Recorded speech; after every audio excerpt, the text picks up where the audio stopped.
Hey, honeys and hunks. Sorry about the delay from yesterday. Of course, usually the same. So blame me as usual. It's always the same. I'll always take the fall. But we are back with it today. We got some fun NBA talk. And as always, we have Jade Auxiliary Things Johnson. Hey. So now, Jade, now it's post All-Star break. Is this year is this part of the year like the playoff push almost as good as playoff basketball because now you have more teams involved instead of the set few? I think this year is definitely going to be a little special in terms of playoff push, especially in the Western Conference. There's still really no way of knowing how the Western Conference is going to settle up. That 8th through 10th, 11, all the seeds involved in the play-in. It's the 5th through the 11th right now. 5th. So there's going to be every game counts already. Yeah. And it's more than just the select 8 playoff teams. This is going down to the 11th, 12th seed with it. So it's one of those things that's like, I know when they first introduced the play-in tournament and that it was going to be permanent, did not like the idea, but I cannot deny how much more interesting it has made this end of regular season push because more teams have a chance. Mm-hmm. And I still don't love it, but like I gotta give them some props because it did solve the problem that they intended it to solve. The end of the season's more interesting, and that was the point. No, yep, exactly. So just wanted to check. Also, we have today, as usual, Shay. Shay watches NBA Vassar. And because of this playoff push, are you expecting some extra drama since you were the drama queen here in the group? I sure hope so, because I love drama. I feel like this season has been just a build up of like drama just with the trade deadline stuff. And I think the fact that so many teams did so many swaps so close to playoffs, I think this is I hope we get some subtweets. I hope we get some on-court pushes, maybe some words exchanged. Like I'm looking for it all. I want it all. I watched that game between the Sixers and the Celtics on the weekend, and if that is a playoff matchup, man, it is going to be chippy. It's going to be intense. I saw clips of it at work when I was walking by, and oh boy, what I was able to watch without getting in trouble because I wasn't keeping up work was crazy. It was a fantastic game. I don't like either team, but it is a matchup I hope I see. That's exactly what I thought too. We all are I have a hard time with the fact right now that I like the way the Celtics play. Yes. Like, as a basketball team, so it's really hard for me to be like, yeah, I really enjoy the Celtics. I can't not say it. I like the way they play basketball, which is rough for me. It's Sixers, I'll always be easy to dislike, I think. It's also hard because one of my really close friends is a huge Celtics fan. And so like I used to give her such a hard time because they were so not relevant. And now that they're relevant, I'm like, I hate it because like I get why you like this team now. And I hate that I can admit that. Yeah. Put that squad in almost any other jersey. You love them. I'm following that squad. Right. Like, yeah. I'm following. I love Robert Williams III. I think he's so key for that team. Al Horford, I've always been a fan of him. I'm so glad he's on a great team again. I've always thought Jaylen Brown was Celtics got a lot of crap when they drafted him third overall, and I've always been a fan of him. So he's Jason Tatum too. That's a great squad. Marcus Smart too. Man, that squad itself. It's hot. Why do you have to be in Boston? Why do you have to be in Boston? Okay, well, before we dive into everything today, don't forget to follow us on social media. We at Hardcourt Honeys on Facebook and YouTube, and then lowercase and Hardcourt Honeys on Instagram, and then HC Honeys on Twitter. So today we will be talking about the historic Damian Lillard 71-point game from the other night, and then also kind of go into can he carry the Blazers from there. Also, Atlanta, we were talking about him last week. Finally got that new coach with that mafia impersonator, Quinn Snyder. And if he can possibly mesh up with this playoff/play-in team right before the end of the season. And then we're going to wrap it up with some serious injuries to some stars for extended games and how it'll affect the teams itself. All right. So first off, we'll start off with Damian Lillard. So we're going to start off. Jade, are you surprised that he was able to achieve this? Not really. I mean, it's not even the first 71-point game in the season. Not to take anything away from Dame. There's only a handful of players in the league that I think could do it ever, and Dame's one of them. So I'm not like it. It was crazy to kind of follow. I didn't watch that game, but I was watching other games, so of course they were talking about it. But in terms of, there's a lot of other people that if you told me they scored 71 points, I'd be like, oh, dang. Right. But with Dame, it's like, sure. Like, it's not that big of a surprise to me that he could do it. That's how great of a scorer he is. You can be like, oh, yeah, he dropped 60. Like, that's great. But,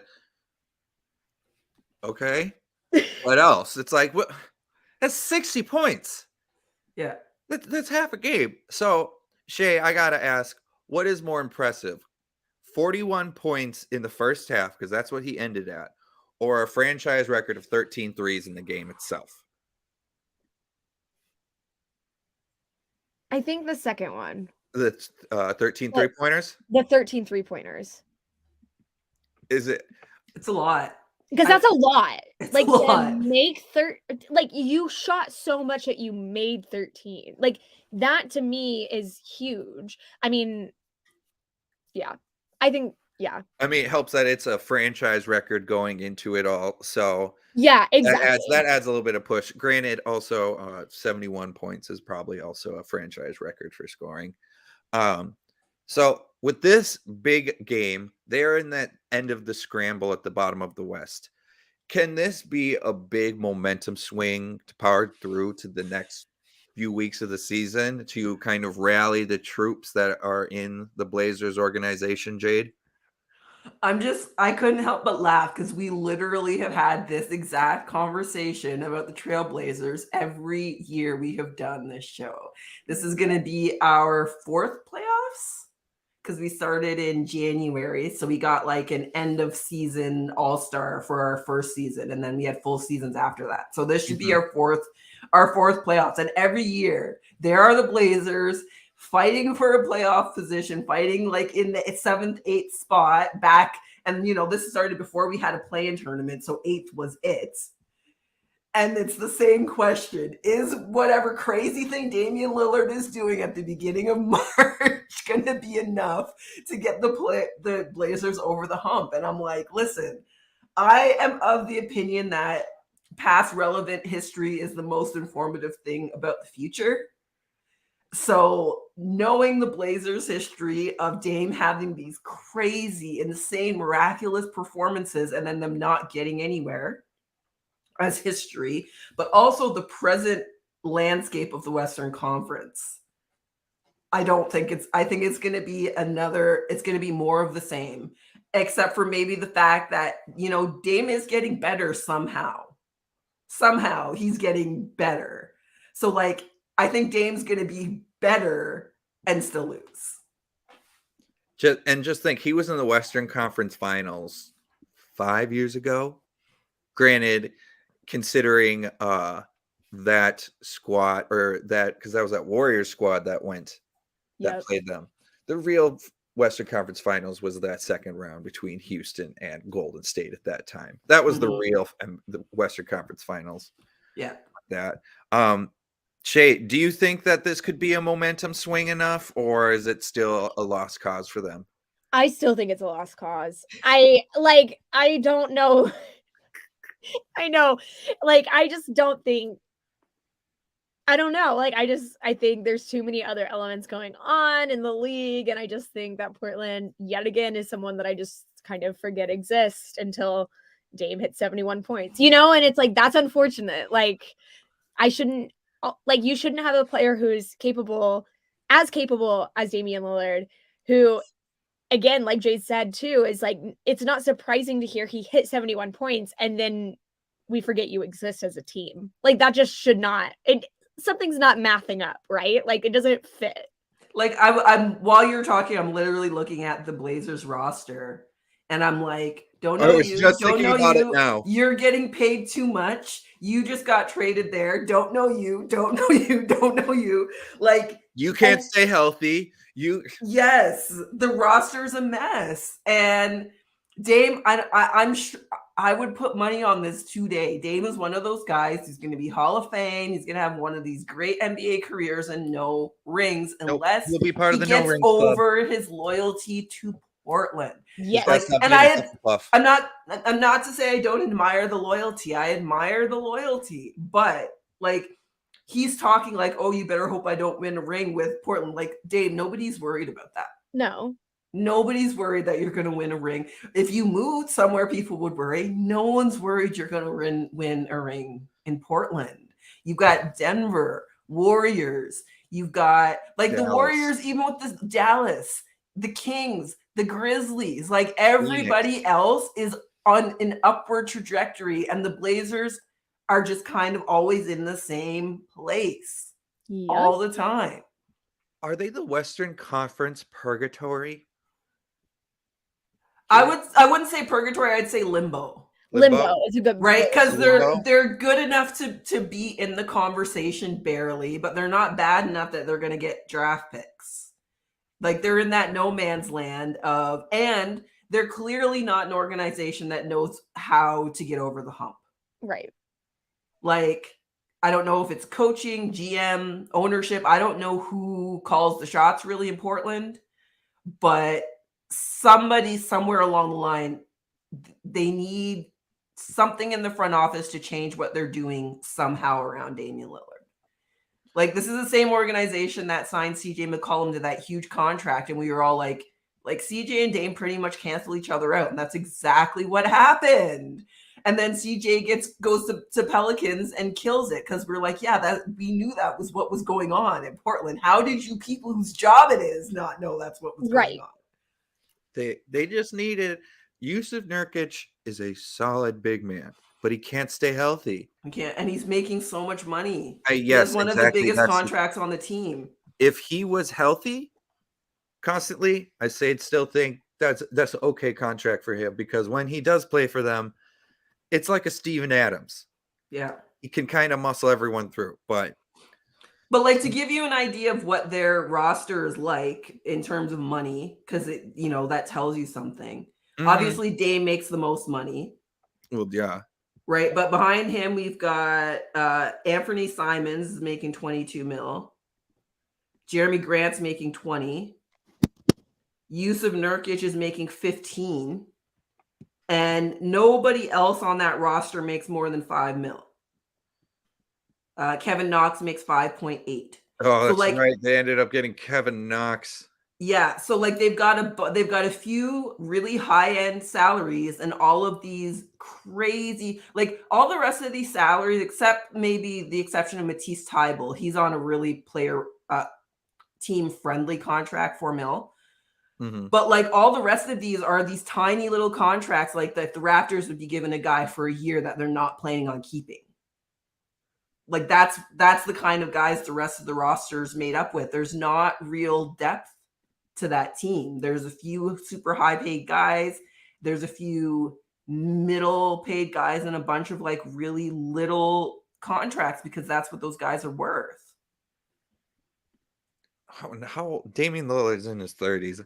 Hard to build around a team, build a young team around an already established player. He's established, but he's also like aging. He's top 75. I mean, still though, like I still don't want to talk about that. One bugs me. That bugs me. Bugs me every time I think about it. Like, he's still in this limbo. He's wasting the best time of his career at the moment, and a place that, again, like we forget exists. I I did realize the other night that the Western Conference purgatory. It's totally the Timberwolves. It's totally the Timberwolves. Yeah. We're a stop sign in everybody else's career. Either we're at the end or you're going to be with us for a season or two and then you'll go off and you'll do something better for yourself. So, yeah. I mean, with the Blazers too, let's think about this for just a minute. Somehow the Sacramento Kings have managed to go from complete irrelevancy to complete relevancy before the Trailblazers. Yep. Who have always been sort of kind of in the playoff conversation for years. Early 2010s, you had LaMarcus Aldridge, you had Brandon Roy, which that's another guy if injuries didn't get to him. And then they had then Nicholas Batum in his prime. They had eventually you had Damian Lillard and LaMarcus Aldridge. That was a killer combination. Yeah, they really let some people's careers go though. Like LaMarcus Aldridge, poor guy spent too much time there and he lost his chance pretty much. Yeah. Well, speaking of teams and also talking about my home team, it's time for Jade to throw out some home team knowledge on us today. So, yes. Today there, Jade. So we're going to do a little differently because all of our graphics were posted yesterday since we rescheduled. We all had games yesterday. So I'm going to start with the Raptors this week because we've got 4 games. We had the Bulls last night, which we won. And I got my first call wrong because I thought we'd lose to the Bulls. Every time DeMar comes to Toronto, I don't trust it. DeMar comes back to Toronto and he puts buckets on us usually. So wait, that game against Chicago was last night? Was last night, yeah. Oh, so that little kid video I sent you from Instagram in our group chat. Yeah. That was from last night. Yeah. Heartwarm story. We'll post it on the Insta or on the Twitter account stuff. Yeah, we'll repost it. You'll find it great. But sorry, go again there, Jay. So I thought we'd lose that game. We won it. Which, if I'm going to be wrong, I'll take that one. So we've got back-to-back road games against the Wizards this week. We're going to be at Wizards Thursday and Saturday. Kristaps Porzingis is out and Jakob Poeltl is killing it. So I'm calling that a win for us. And then we end off the week against the Nuggets. I'm calling that a big fat L because obviously I'm not even going to explain that anymore. So we'll go to the Nets, who have looked a little different post-trade deadline, including, I hate to have to talk about it, but I kind of have to talk about the loss last week against, let me see, the Bulls, also 87-131. Did you see any of that game, Shay, or follow any of the highlights or anything? I looked at some of the highlights and it's unfortunate. Yeah, that was the score of my 2K games on easy difficulty level. That's what that score is right there. When I saw that, I was like, "Hey, Nasty Nate, were you playing 2K that night? That's the score I'm looking at." And he's like, "Nah, man, that's the real score." I was like, "Oh no!" I was watching that game unfold, and I was just like, "Dang!" So in that game, Seth Curry had 19, Cam Thomas had 22, Mikal Bridges had 13, and Cameron Johnson had 10. Nobody else on the roster had more than 7 points. That's in awful. That game. That's awful. And who was this against again? The Bulls. The Bulls. So in that game, Zach LaVine dropped 32. Vooch had 13. DeMar had 17. Patrick Williams had 17. Andre Drummond had 13. Dalen Terry had 11. Everybody scored in that game for the Bulls. It was one of those games where they pulled the starters out and then the bench players still look like stars. And then you see the starters bouncing around on the bench. Yeah. After the 15th man scores, everyone's like, "Yeah!" It was a crazy game. So Nets world is looking very different post trade deadline as expected. They started the week off yesterday with a loss to the Bucks. Yeah, that 104. But it's the Bucks. Anybody who loses to the Bucks, it's unless you're the Nuggets or one of the other top teams in the West or East, it's the Bucks. They're 15 straight wins right now. Yep.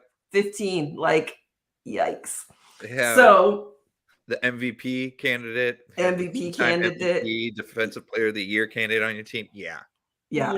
So they're killing it right now. They seem to be clicking at just the right time to upset my Celtics to the finals take for this year, but we'll see how that goes.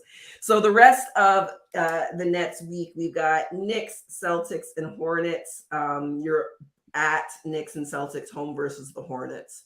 And you told me win, loss, win, right? You're going to beat the Knicks, lose to the Celtics, and beat the Hornets. Which nowadays, I don't know. Like all these wins that I think are going to be easy wins. I would not call the Knicks an easy win for you. I know. I think I just want us to beat the Knicks every time. Like that should be. I think that kind of goes along with being a Nets fan. That's just part of the exactly. You have to hope to beat the Knicks every time. Like that's just par for the course. So that is that one. You can check out the graphics with our predictions on our Hardcourt Honeys at HC Honeys on Twitter. And last but not least, we got the Timberwolves this week. All games on the road this week. Crappy, difficult schedule for you guys. Yep. Clippers yesterday, which was a win that you thought was going to be a loss. So you got that one. Friday, you've got the Lakers. Now, I think I just saw that AD is not playing today. So who knows if he's going to be available when the Timberwolves. So you guys might see the Lakers minus LeBron and D'Lo and AD. Don't worry. They still got Malik Beasley and Jarrett Vanderbilt. They'll burn on it. Don't worry. There's players that can still being like, you got rid of us after last year. Ooh. So you're prepared to call Lakers and Kings both losses for the rest of the Timberwolves week? Kings, I know for sure, just because that is a legit squad. Yes. Lakers, I still say it because we still, doesn't matter how good our team is. Even when we had Jimmy Butler, we always played down to the other team's level. Even when we had Jimmy, there were games where like that was happening. And it's just like, that has been the story for the franchise forever. You know what that sounds to me? That sounds to me like a franchise that does not have an identity. Yep. And see, that's why we have new ownership. Yeah. And that, that kind of stuff, years with one guy. That kind of stuff takes time to develop. And, like 25 years is a big course correction to make. I apologize if you hear the sirens. It's the beginning. It's the first Wednesday of the month. And where my apartment is, they put off the tornado sirens to test every month. And test them out. So I apologize if you hear noises. Yeah, I'm also right by one too, because the police department and one of the elementary schools is right by my apartment. So, true. Yeah. Well, I'm surprised we won last night because I was at my buddy Nathan's house, Nasty Nate Holler, and we watched the game because went over for the Lakers game, and then we were going to watch the Wolves game, and then we were getting worked real bad, real fast, and we just looked at each other. We're like, it's 9:30. We've watched the first quarter. This doesn't bode well for us. And then I see the score last night, like 1:00 in the morning, and I text him, and I was like, "Yeah, this happened." What? And I was like, "I know." And then I'm looking at highlights, the way they played, and there was a lot of parts of the game. They're like, "Yeah, that wasn't written up. That's just how we played." And I was like, "What? This looked like a Popovich play." The passing here, 5 people touched the ball, and that ended up for a layup. I don't understand how professional basketball players so often forget that is the best way to make offense. Everybody gets a touch. Yeah. AAU ruined it. That's what it did. AAU has turned it into a isolation ball. ISO paradise. I know this because I participated in AAU basketball for a couple of years, and it's only gotten worse. Yikes. Because that is it for hometown teams this week. Hopefully we will come out with more wins than we expected. But, it's that time of the year. All of our teams are not top tier teams in the NBA right now. So we're just, hanging on, waiting for things to get better. Speaking of teams that are waiting on and hoping for things to get better, Atlanta. They're really looking for an upward swing. God, that segue. God, that is good because you're welcome for that pitch right over the plate, by the way. Yeah, that one was a lovely set spike.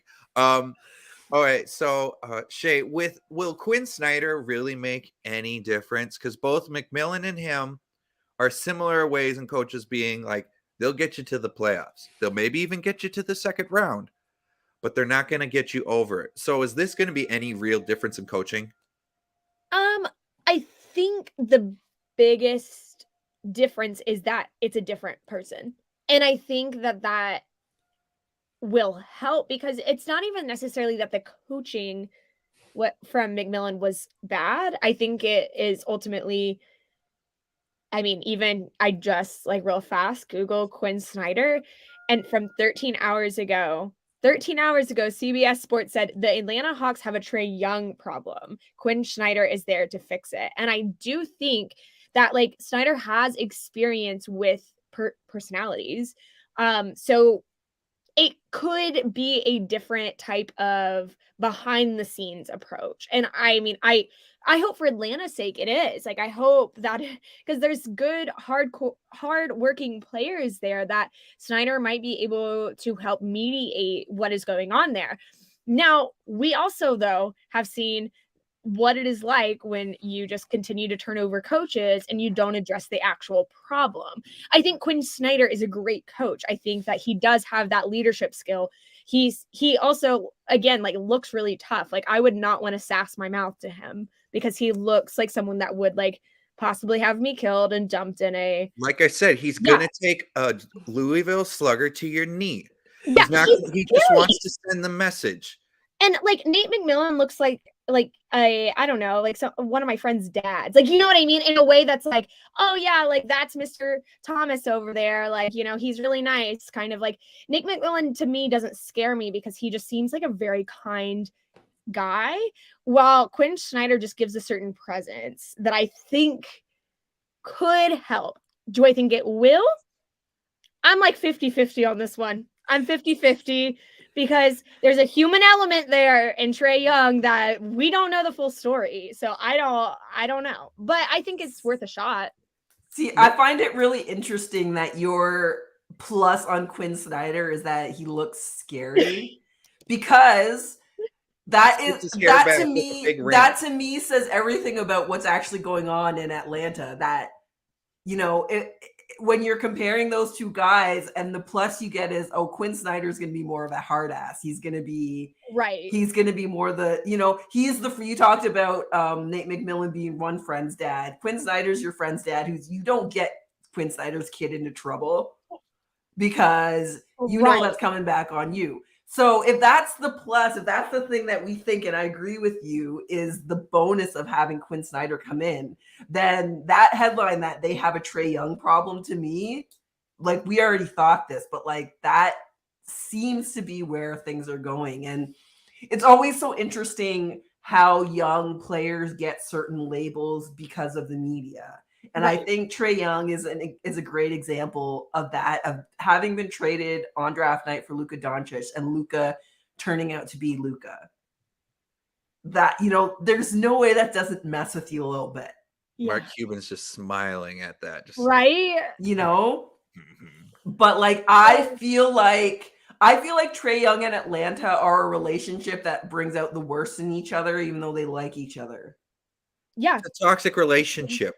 Yes, they need to move on from each other, and I think it's going to be better for all of them. Atlanta has been too easy of a place for Trae to just embrace this whole, I was the guy that got traded on draft night for Luka, and I'm not going to be as good, and I'm in Atlanta instead of Dallas. There are so many layers to that have to be weighing on, his sense of self. And people don't like to talk about this about athletes, but they're people. This stuff affects them. Yes.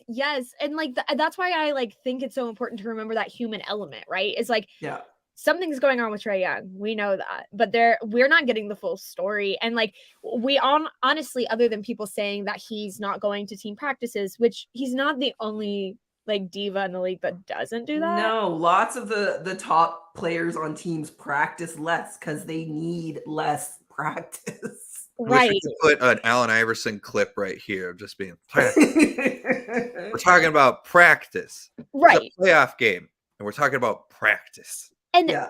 And that's why it's like we haven't, I don't know, like it's like I'm not going to be quick to like cancel Trae Young because we heard he is not the most likable guy. Like that doesn't to me mean that he's necessarily as toxic as like maybe he, just because someone's not likable does not necessarily mean they're a bad person. Or because he doesn't fit where he is.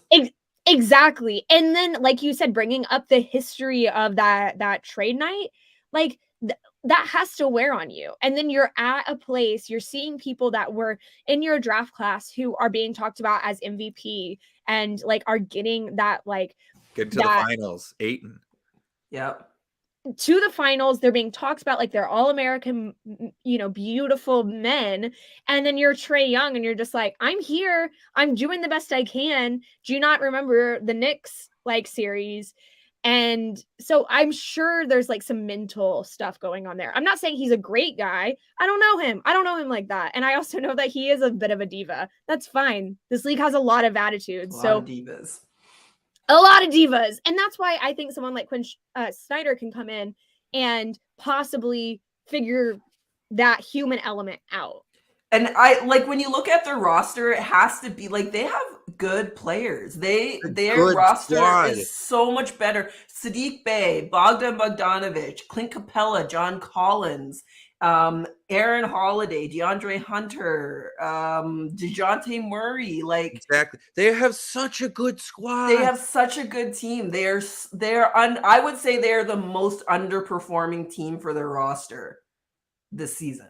Yep. And that's even coming from a person that's a Timberwolves fan.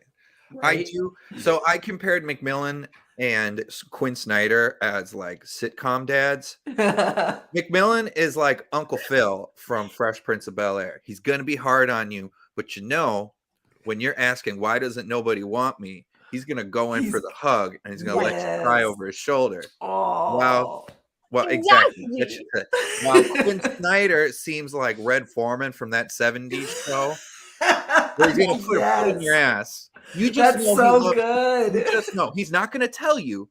You just know. And he's never going to show. It'll be very rare times. Since you made it that 70s show reference, that 90s show on Netflix totally holds up. Okay, that's what I've been curious with because like I've heard that that this was a very big thing for the Kitty in Red. I can't remember their actor and actresses' names, and I was like, yeah. I never watched that 70s show, and now I kind of want to watch it based on the first season of that 90s show because it was so much better than it had any business being. It's like Fuller House on Netflix. Fuller House was so much better than it had any business being. I definitely need to check it out because I've heard that. And they got greenlit for a season 2 very fast. Yeah. Yes. Okay. Yeah, it was good. Well, I was surprised about it being greenlit for being season 2, but you also know what I was surprised with? Are you surprised Atlanta didn't go with an interim coach instead of just bringing in a brand new guy, Jade? That was fast, right? Like, yeah. It's one of those things. We started talking about the possibility of Nate McMillan being fired about a month ago, I would say. Oh, yeah. And then we were kind of talking about it before it was big on like the greater NBA radar. And this Quinn Snyder being hired so quickly tells me that they were definitely thinking about that a month ago when we started talking about it. Like, oh yeah, this went so quickly. They watched our episode too. Yeah. They got it. They cracked the code. They cracked our code. And that's the funny thing I think about our show when I think about it. Like, we are really good at the long term, the futures calls and stuff. Like, we are exceptional at those. We've gotten so many right that nobody saw coming or people thought we were wrong about collectively. And this was one Taylor gets full props for this, was on the radar before the trigger was pulled. And it happened so fast. Like, At this point, it makes it seem like, were you cheating on him to begin with? right? It's exactly Was what Quinn it's like. Snyder a mistress? That's exactly what it's like. That marriage that ends and like 2 months later, you're already shacked up with somebody new. Like there Carol was and Henry, they got overlap. broken up, but Carol's There was already overlap with here. Steven. Carol, you dirty, dirty girl, you. Yeah, so that's always an interesting play too, to not go with an interim coach, because it seems to me like that means they feel like none of the continuity is necessary. Right. They don't care about it. Coaching style. They don't trust the coaching. I'm surprised Quinn Snyder hasn't fired everybody. Maybe he has, and they just don't publicize that quite as much, because that is usually what happens when a new head coach takes over. But do you think you could do an entire like assistant coach bench? It's hard to do mid-season.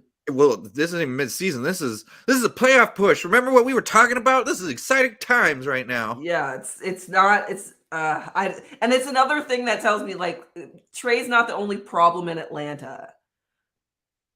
You know, like there's somewhere in the front office, there's changes need to be made. I don't think the coaching change is going to be enough.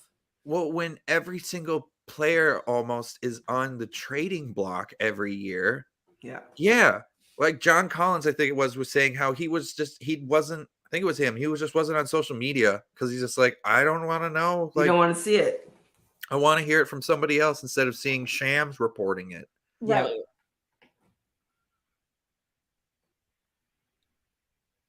Uh-oh. Oh, I was like, Taylor's frozen. All right, we'll have to wait and see if Taylor comes back. Probably a good time to start talking tweets, since that would have been our next segment anyways. exactly. And hopefully Taylor makes it back before we finish. We usually spend a good few minutes on this though. So, oh, there he is. Welcome back. Okay. I don't need to pay my Wi-Fi bill until the 7th. Like, I don't get it. I usually get real good Wi-Fi.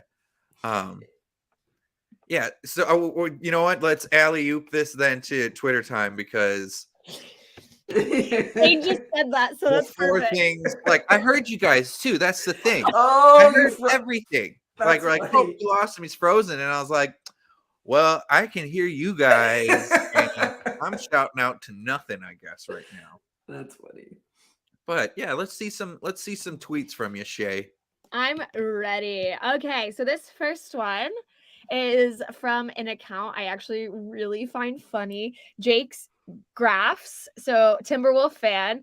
He said, brunch always tastes better the day after a Wolves win, and this is his brunch. Blue Hawaiian and curly fries. You want to know why with the Arby's fries? Why? Tell me. Because when we hit so many 3-pointers, Arby's has a deal with a free beef and cheddar the next day. Wow. So we must have hit over 12 3-pointers. So that's why he's got the Arby fries. That makes sense. The McDonald's started that with the Raptors. Yeah, I've heard a few years ago doing that. Yeah, and it was funny. The first year that they did it was the year that we got. It was the year they won the championship, and Danny Green ended up on the team. And McDonald's had budgeted, you know, like they budget for these promotions, how much they did a guess, and then the Raptors ended up like tripling their budget because the Raptors were so good at hitting threes that year. And they were just literally giving free fries. You could drive through the McDonald's drive-through and say, can I have my free medium fries and not have to buy anything else? I'm so jealous. They don't do it that way anymore. Now you have to buy at least $1 worth of something. At least something, right? Yeah, yes. I think that's still, but see, I'm not a fan of the cheddar part, but because I don't like liquid cheese that way. But I only like that on nachos, and I don't care for that to begin with. Like, I don't care about that nacho cheese. If I'm gonna have nachos, let's melt the cheese on it so I can put some other fancy stuff on it. But yeah, I think that Arby's might be getting rid of that because the Wolves are one of the league leaders for 3-pointers made. Yeah, because we also are league leaders for most shot in a game. So I'm like, Arby's, you might want to switch up the game plan at least a little bit. Like, maybe make it like an apple pie little thing that you give away for free or something. But I mean, get potatoes rid are of pretty full cheap. sandwiches. I know it's Arby's, It's a but it's a Sam. full sandwich. Yeah, that's a lot. Like I know Yeah. my buddy Nathan, Nasty Nate, another holler out, another shout out. That's what he texted me today. Do you want to go grab some Arby's? That's I didn't amazing. know. I thought that this was just like, well, because the Blue Hawaiian, that's brunch, baby. But I love knowing this little like Arby's thing too. Now No, I'm yeah, you get a free beef and cheddar if we hit more than 12 3-pointers as a squad, which I was like, well, there's some players alone that'll hit 6 for us. So they doing this when you have top 3-point shooters. Not a great idea, but well, this is something that broke from Bleacher Report this morning. Fletcher. Bleacher Report. Bleacher Report. And so I James saw is serious this. about the possibility of returning to Houston in free agency this summer, per Sam Amick, who so he's the senior NBA writer for The Athletic, and Kelly is also from The Athletic. So thoughts? Listen, if he goes back to the Rockets, it is official that James Harden doesn't care about winning a championship. What? Okay. That's all this says to me. If he is serious about going, and you know what? All the power to him. Obviously, he loved playing in Houston. Houston loves him. If that's where he's going to be happy to play, that's awesome. But that to me comes with the caveat of James Harden does not care if he finishes his NBA career without a championship. My thing. Houston has a chance of landing Victor. Putting Harden and Victor. He says he's possibly returning. He might not. Houston doesn't land the right picks and stuff like that. Okay, I'm just going to stay in Philadelphia. He's not saying he is returning. So that's the thing.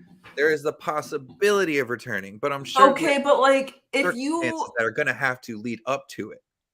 But like no other player on his level would be thinking about this after they left a team because they knew the team was not going to get them a ring. Right. Like Houston hasn't changed. They had Harden all those years and they couldn't get it done. Adding Wemby is not a given. That and especially because the organization hasn't changed. So this is not a given that he's gonna I don't know how you could be James Harden and think I'm gonna go back to Houston and win a ring. I wonder how pissed Daryl Morey is with all of this. Exactly. He's like, I got to trade you before, and now you're on my team again, and you want to leave me again?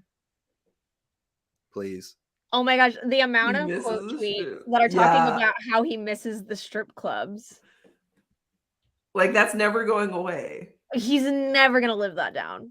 Yeah, literally. Let's count how many franchises can hate the man. I feel like he's trying. So you have Brooklyn. You have Phil. If he leaves, he'll have Philadelphia. Definitely have Philadelphia. Oklahoma City. Is it still kind of mixed feelings on him? I think people kind of forget because it was such a big Durant hate, and there still is that. And I know that Houston does love him, but there's also a solid chunk that are pissed because he pretty much just gave up on the squad and forced his way out. But like, I get that. I don't like James Harden, but like, I get it. No, yeah, but he purposely tarnished himself out of that squad. So as a fan, I could see if I could get mad with it. We know firsthand that Houston and Harden fans are a little bit delusional when it comes to Houston. Yeah. Because like even our good friend of the show, Parker, is a huge. No. Okay, so now it's not me. It's her. Yeah. Okay. Yeah. Let's get this all straight. Hello, come back. You know what's also so this Wi-Fi has seemed to have a real injured connection, which There's a lot of Yours mysteries or going. There we go. are. My turn for my Wi-Fi to be wonky. Ha. It's just going around today, apparently. just a little? Well, another fun one about someone else. So the original says Jay Crowder said he has zero interest in staying in Brooklyn. Not a chance. Look how many guys over there you got looking like me. I ain't got time for that. And then I found so many quote tweets that basically said the same thing. Like, also this guy's @name of Nets Dick Oh my Rider. gosh. But he really thinks he's a superstar type of player. And like, it's interesting because I get where he's coming from. Like, you're Jay Crowder, you're not necessarily unimportant on a team, but also, I don't know. Thoughts? Deal with it. You're on this team. I mean, I think Jay Crowder's underrated personally. Oh no, I love Jay Crowder. I've been a fan with him since he got drafted. Yeah, he's one of those guys that modern NBA fans who are not hoopers can't appreciate. Yeah. He's a pit bull player. Yeah. He's a pit bull player. Like, I would take him on Toronto in a heartbeat. I wouldn't even think about it if we could waive somebody for him. I'm sure he's got some serious bitterness towards Phoenix, being like, we were just in the finals and I was a key piece for you guys. Yeah. And yes, I know it's for Kevin Durant, but at the same time, you couldn't find a deal that didn't include me with this. It was like he's like a PJ Tucker. Granted, PJ Tucker has been real rough this year, but when it comes to, like, at least in the past, on how important he was to a squad. Right. Yeah. And I mean, obviously, when you're trading for Kevin Durant, you gotta, make some concessions. And I don't blame him for wanting to stay in Brooklyn. Brooklyn's a damn dumpster fire right now. Like, no, he still has a chance to be productive on a contending team. Oh, exactly. Yes. He should put him back on the Bucks. I can see that. On the Bucks. I like that. I liked him in that jersey. Mm-hmm. Okay, and then last one, only because I saw this on my timeline like a couple of different times. I just feel like I've never heard of this. Those are my headshots. Don't judge them. I guess at the San Francisco Giants game, so wrong sport, I know, but they're putting mac and cheese instead of ice cream in the little hat bowls. I want to say that the Minnesota Twins used to do that with nachos. Really? Yeah. Why is this weird? Because I've never seen anything other than ice cream in them. Is it just me? Am I the only one? Like, I'm sure if it was like someone eating gazpacho, I'd have a little bit of a different thing. I mean, you could just sip gazpacho right out of that, though. I mean, exactly. like he's got like some Hormel chili. Just like I don't see a problem with this. No, I don't either. I'm a MasterChef geek. Like, I watch reruns just because. So like, they play in all kinds of different shit on MasterChef. So like, for me, it just doesn't.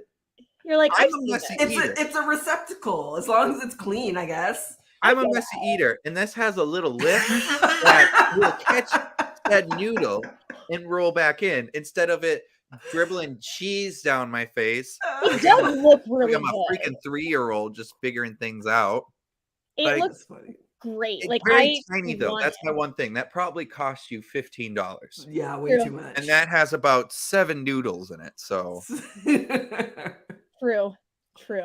Okay. Yeah. No. I thought it was going to be more surprising. Guess it was just. I mean, the one thing that'd be surprising that it's hot food in a sport that's outside. True. Like ice cream makes sense in the fact where like, ooh, it's hot outside. Let's have something cold. Aren't hot dogs and burgers and fries all supposed to be hot too, though? I guess, but it's different than I feel. Would you consider like a pasta different than like a pasta meal different than like a hot dog or a burger? I mean, I guess, but in like, terms when you're of in the summer, in you're terms not of outside of the box foods you're going to bring to a stadium. Mac and cheese is pretty solid, I think. No, I'm not saying it's out of the box, but at the same time, it's just like it's a hot food. Well, in a it's heart. not Like, out you of the don't get box soup. because it looks homemade. You don't get soup at a game. No, that's true. You Soups. know? Yeah, it does seem like it's not definitely not your traditional No, yeah, I'm sporting not saying it's fare. not, Yeah. like, but it definitely is, like, I'm not, yes, is it obscured? No, yes, but you know what? It's still mac and cheese. I'm It gonna still eat it. looks really good. I'm gonna eat. No, yeah, that mac. I like. Yes, it's $15, but I guarantee you, it's still fire. Oh, now I really want mac and cheese. I'm gonna See, and pull Yeah. up. I make the best mac and cheese out of a box ever in the world. So Well, like, that's it's what I hard for was me to just spend thinking about. Do $15 I on have macaroni. any in a box in my cupboard right now? I No. do have always. Velveeta, so Oh, jeez. Looking at my kitchen right now, but well, that's all the tweets. oh well. Thanks for that. See, I have no segue like I did before when like we froze for a second. Injured Wi-Fi's, and I was like, you know, it's also been injured a lot. A lot of the star players. They have been some major injuries down the stretch. We'll mention, so you have obviously LeBron and LaMelo. Then you have like D'Angelo Russell too, where these are key pieces for teams that, well, what do the other teams do with it? So, Shay, I'm going to ask you first with this. Which team, with their two big injuries with LeBron and LaMelo, which team gets impacted more? Like, take out like the standings and where are, like, when that team steps on the court, how well would they perform? Part of me wants to say LeBron and Lakers only because like so the Lakers already have they have their fan base that is very themselves. And they have so many eyes on them. And I actually think that with possibly LeBron and now AD, because he's never in more than like 3 weeks, I think with both of them being out, no Russell Westbrook, like I haven't really looked at what their starting lineup's going to look like, but I think that it's going to be really evident at how messy this team is. While with the Hornets, they're just not a team that we have as many eyes on because they are not a major market team. Like the Lakers is the team of like all teams, and I hate saying that. They're just kind of like they're like the popular kid in school. Like we all know about them, and now having LeBron there has kept them as relevant even despite them being not great. And so I think with LeBron out and again, other missing parts, I think it's going to be pretty bad. See, like, Jade, what about you? Lakers are missing the playoffs. Like the Lakers are missing the playoffs. Anthony Davis is out again tonight because of the same injury that caused him to miss 20 games already this season. He's re-aggravated his right foot stress injury. So like it's over. Like the Lakers are done this year. AD already couldn't do it by himself, and now AD, we know he's not playing tonight. We don't know how long he's going to be out. LeBron isn't being reevaluated for 2 weeks, and that's just the evaluation. That's not a timeline to come back. Mm-hmm. And D'Lo's got a sprain, a high sprain. I'm pretty sure it's over. The Lakers season's over. But so with this injury, then to LaMelo, do the Hornets do they plan for Victor, or is it pretty much okay? Let's just get the best draft pick we can get, and we have a lot of players like Gordon Hayward, Terry Rozier, where they're not in that same timeline anymore, so they could get some solid stuff for it. So is that now what your game plan is, or as a franchise for the Hornets, Jade, what would you do? I think you keep doing what you've been trying to do because you're losing anyways. Right. They're sitting in 14th. Like they're going to be in the lottery for Wemby. That's a given at this point. There's a chance they get him.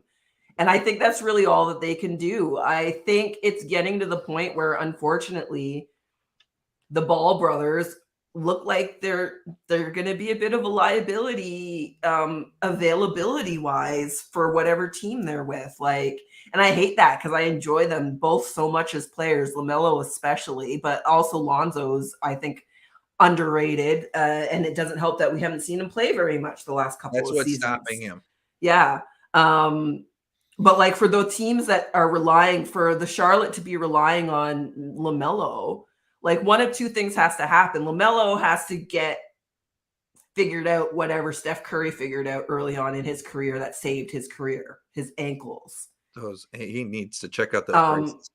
Yeah, and if they can't figure that out, and I think there's a combination of genetics and too much training too young at play in this family. That's what I thought. We all know LeVar is like. So I think it's the two things coming together. I think if they had trained differently in ways that was more friendly to their bodies, younger, and maybe not so much, it would be a little bit of a different story.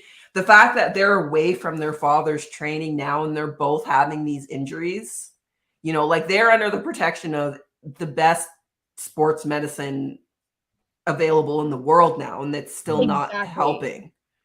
So like at a certain point, it's like you're looking at a Zion. Is this going to ever resolve itself? And how long do we wait?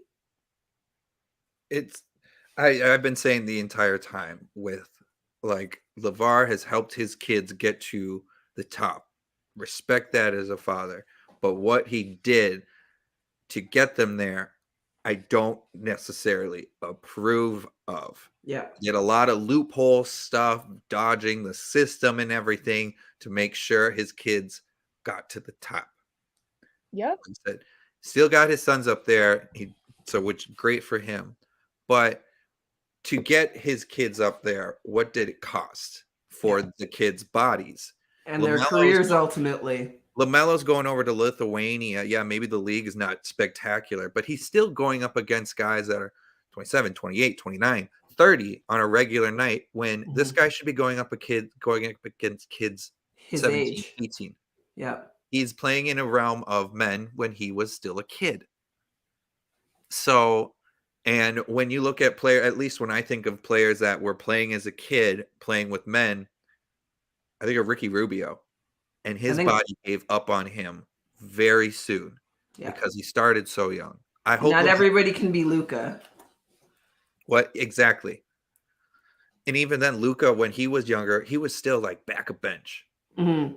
The thing with Luka too is his game doesn't rely on athleticism in the way that the Ball brothers games do. Like Luka's going to have that long ass career because he doesn't have those high impact movements to his game. He's effective without the same type of athleticism. Oh, exactly. And that's where they have to learn how to play. Sorry, my computer's about to die. Maybe that's why my thing was having issues before. I forgot what I was going to say. Whatever.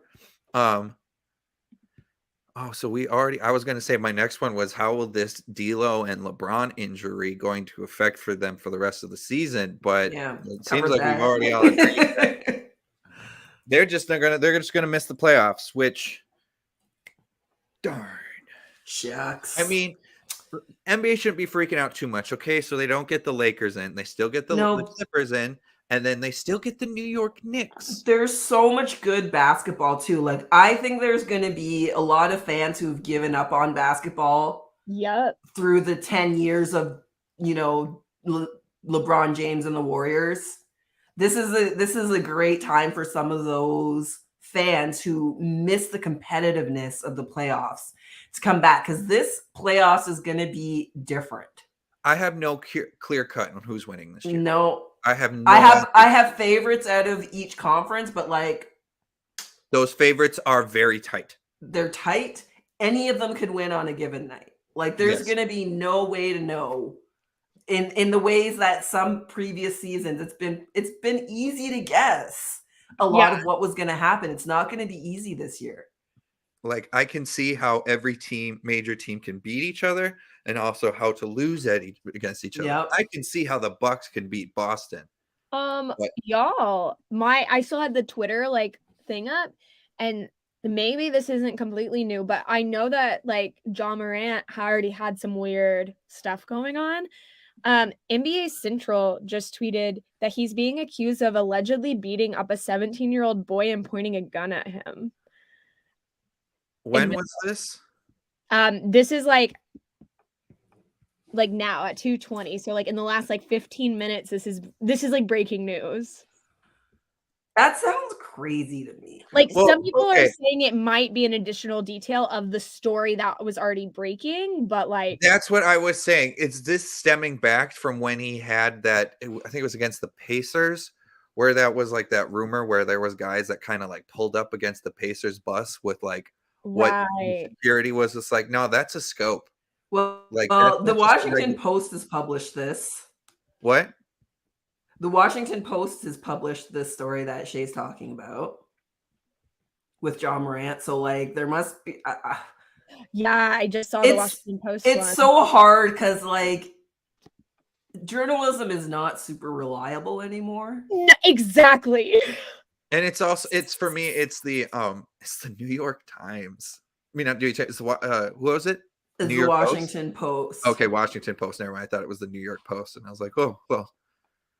But And that was like 20 minutes ago, but like it's the only story I'm seeing with it under my news tab on Google. yeah, that's what I'm trying to find too right now. And obviously you can't read the post because they're behind a paywall. Oh God, yeah. So I guess we'll just have to keep an eye on how this develops. But like, I don't know. I have a hard time because I feel like John Morant is one of those young black men that is an easy target because he is unapologetically who he is. Yeah. And he's confident. He's to the point of being cocky. Like, and you look at his dad. His dad's living it up on the side. You know, like, so it's sure clear that it seems clear how he came by it, but like, I just don't think he's that stupid. Oh no, me and once again, Nasty. We have a lot of NBA talks. Nasty Nate, once again, another holler.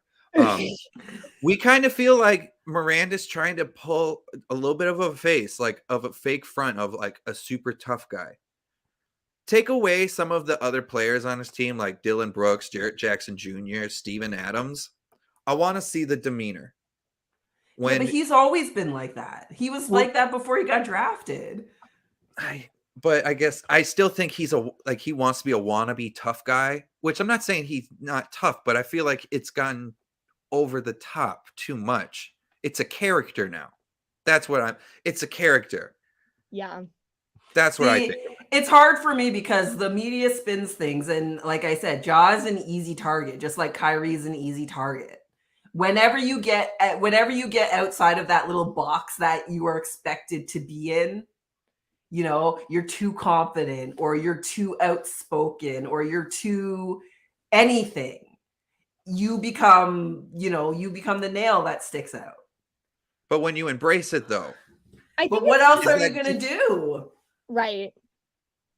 Trey's doing the same thing. It's not that easy when everybody, like a large conglomerate of people are talking about you that don't know you.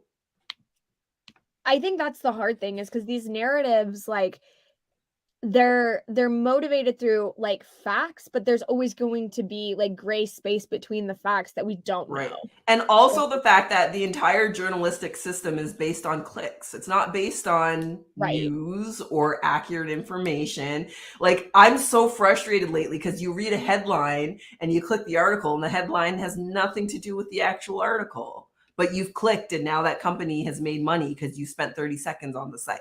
And I think that's the hard thing, right? Is like the motivation is always money now. So it's like we don't even know if we're getting full reports or again, if like how much space is missing between the facts. And and there have been full reports that have, like in the last couple of seasons of things players said or did or blah, blah, blah that came out and were completely untrue. Right. So like, yeah, the post helps, blah, blah, blah. I'd like to see more information. I'd like to see more than one outlet covering it. I don't trust any stories that only one person is reporting, no matter who they are anymore. I don't know. I'm going to withhold judgment. I'm going to withhold judgment because I think anything is possible. And that's the thing is like, you know, even Trae Young is like, I'm not saying that he's not a bad guy, but I don't want to jump to the conclusion that he is a bad guy. Yeah. And because I feel like that's where we're getting to, like, as a society in general, is just to be like, oh, like to make quick assumptions and not allow nuance to unfold. Mm-hmm. And like, I think that's like the issue with ideas of people being like, oh, well, there's no room for redemption, because even if the ideas are based off of things that aren't fully in truth, it's like, how does someone build themselves back up if they were in a weird, like, John Morant might be the worst person ever. I don't know, because we don't know yet. We don't know all the details.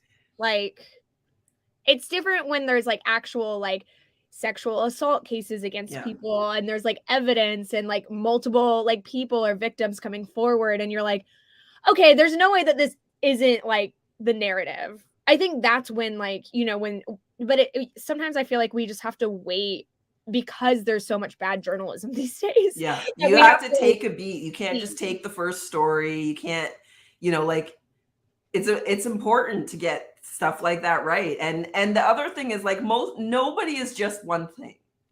Exactly. You know, like, even the worst people in the world are not just one thing. So when we're talking about not the worst people in the world, it's important to remember that, like, this one thing, even if this is true, even if it's 100% true. Like, somebody asked me about Chris Brown the other day, and about Chris Brown's music and blah blah blah, and I'm just like, listen, he did a really bad thing. He stopped doing it. No, he's just he worked on his crap. You know, like, I don't think people don't go to jail forever for killing somebody, but in the court of public opinion, you can be destroyed forever for a mistake that you made. And it's something I've thought about too. It's like, people are fill in the blank, like, you know, and being in the comedy world, like, are we never going to expect Louis C.K. to come back? Like, that's his craft. Like, that's how he makes money. I'm not necessarily going to listen or support him, but it also doesn't surprise me when he comes back, because this is his living. Like, in the same way where if I do something that's bad, I deal with it, and then I might have to go back to my social media management job. Like, you know what I mean? Like, it's and I think that's a hard thing for people to really grasp, because, like, when you're in the spotlight, like athletes, musicians, comedians, like Ime Udoka is a great example. He might never coach again. And that one for is a consensual relationship that he had. That one, I'm like, that isn't even like assaulting someone. Like, this is not even like, but again, it's like, it's all because of that narrative. And now, like, yeah, it's mind-boggling to me. And again, like, I'm not saying that Louis C.K. should necessarily be selling out, you know, huge stadium comedy shows. I kind of think he's a horrible person, and I don't want to support him personally. He's just a big, gloomy dude. Yeah, and he's also kind of weird. Like, even before all this stuff came out, I wasn't the biggest fan. It is what it is. But, like, I'm also not surprised when people come back, because it's like, just because their platform is big and, like, they have influence or whatever, that's still their craft. Like, these are basketball players, you know, or comedians or actors. Like, it's gonna happen because that's how they make money. Like, and unfortunately, we live in a system where you have to make money. Like, that's the ultimate issue, right? Is that, like, people cannot just create art or do things for themselves. Like, you have to do it for a financial gain. And so it is what it is. By the way, free content here from us. Free content. We're not pushing anything right now. Free content. Exactly. Like, this is not saying that some people deserve the spotlight. I think it's just like, as consumers, we can pick who we want to or not. Yeah. And until that world changes, it is what it is. But I think what you're saying about, like, Udoka, it, like, makes sense, because it's like, that's a sure, they, like, broke team or league protocols, sure. But, like, also, how many other people in the world break those protocols when it comes to, like, relationships at the workplace? Just happened at my job. And I worked at a club. I work We at a literally were Lexus. like, yeah. So it's like, so for him to never be like have to change his livelihood because of something that like so many people do, that's not technically illegal. It just he breached a contract. That's crazy to me. Anyway, Yeah. No. So I guess the short version is we'll keep an eye on what's going on with John Morant, and if it deserves talking about it, we'll talk about it. True. Yep. yeah. You know what also we can pretty much talk about? That fast break Fast stuff. break. Hey. That was a weak one, but I still got it. So now it's my turn. Fast break time. The time where I come up with 3 questions and Shay and Jade have no previous knowledge of, and let's see if I can stump them for the week. Okay. How many? So Damian Lillard, we talked about how many players, or that he made the 70+ club. How many other players are in this club? I'm not going to make you know the players, but just how many? Jade? I'm gonna say there are 5, Shay? including Dame. 5, Okay. including Dame. 4. 8, including Dame. Ah, damn! I almost Really? went higher. Chamberlain, Right. Yeah, of Kobe, course. David Thompson, Never Damian would've got Lillard, that one. Donovan Mitchell had it Yeah. this year, David Robinson, Mm. Elgin Baylor, and Devin Booker. Wow. We Ah, had some all-time great scorers in there, and For then sure. some stuff now. Elgin Baylor, guy that did not get enough credit in his career. Okay, next question. Jokic has his 100th career triple-double. How many more players have more? oh, Say Jade? again. So has his 100th Jokic has his 100th career triple Triple-double. double. Yeah. How many more players have more than him? 2. Shay? 3. 6. Oh my gosh, Wow. that Person. many? I did Six not think it person. was that many. 6 person. So you have Russell Westbrook, I Oscar knew Robertson, Russ. think LeBron James, Magic Johnson, I think maybe Jason Kidd, and then now him. So that He's is gonna pass all of them. He's gonna end his career with more triple doubles than anybody. Calling that right now. Yep, I can say that now. All right. Last question. So as we have seen the era of players getting major injuries and load management, my question is, so we're going to jump back to the early 2000s when players were playing full year. In the 2001-2002 season, how many players played all 82 games? Oh my gosh. Are we doing a number or percentage? Number. Or plus minus. Right? Like, I'll do give me plus minus 30. No. all 82 games. 2000. I bet it's over 30 back at that time. I'll take the over. I think.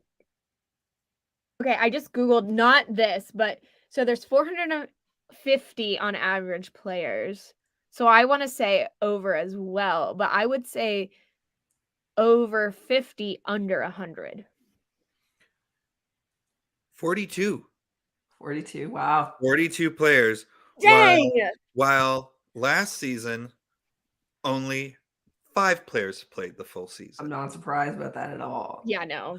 Like, and it makes me so mad listening to NBA fans talk about it because all they talk about is, oh, the players are getting weaker. They're this, they're that. They're okay. First of all, there's more scoring in the league than ever. That energy has to come from somewhere.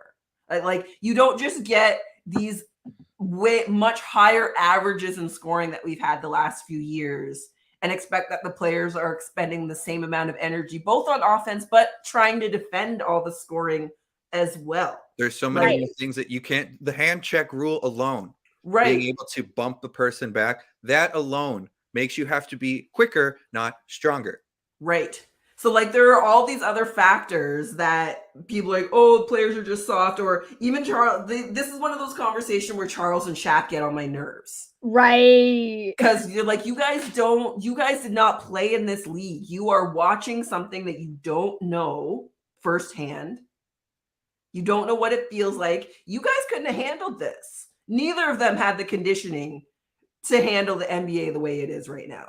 Oh, no. Charles Barkley gained like 30 pounds before draft night because he didn't want to get picked by the Philadelphia 76ers. He went out and balled out on McDonald's. Like, I think I've heard that before, but it will never not blow. You're not surprised because it's Charles Barkley. It's Charles Right. and Shaq. Like, remember, this was before Shay, but we had somebody on the show named Samantha Sire. Yes, shout out who knew Shaq's college coaches. Oh my gosh. And she said to us on the show, this was during lockdown. We did a show on dynasties. That's the one she was on. And she said they all thought he was going to be the best in the world. Like, hands down, undisputed best basketball player ever, but he didn't have the work ethic. So, like, to have those two guys be the ones who are condemning the soft NBA players now and all that just makes me like, guys, shut up. Like, you're old. You sound old right now. Like, please stop talking. I'm kind of surprised because Charles Barkley usually is pretty good at defending players nowadays. Right. Shaq is the only one that ever has critique for any player that's played after him. No, Charles was like, the teams need to shove their foots up their players' butts during the CBA about the load management stuff. It's like, dude, you don't. It's gonna be a lockout season. I have a feeling it's going to be too. I'm not very happy about it, but I would be surprised if we don't have a lockout. I'll put it that way. Especially with them introducing this mid-season tournament and not talking about reducing the games from 82. Yeah, exactly. It's a total veil. Yeah. It's It's frustrating. Like, also, okay, you didn't have players like, yes, you did have high flyers like Dominique, obviously Michael Jordan, all those players, but that wasn't every other player in the league can do what those guys did. Now, yes. Yeah. The league's at a different level. Yeah. Zach LaVine's doing 360 dunks from the free throw line. It was an amazing feat in the 90s, even if you could get from the free throw line to the. Now those are in-game dunks. Like Chris Boucher did that this week exactly for the Raptors. Like, everybody does it.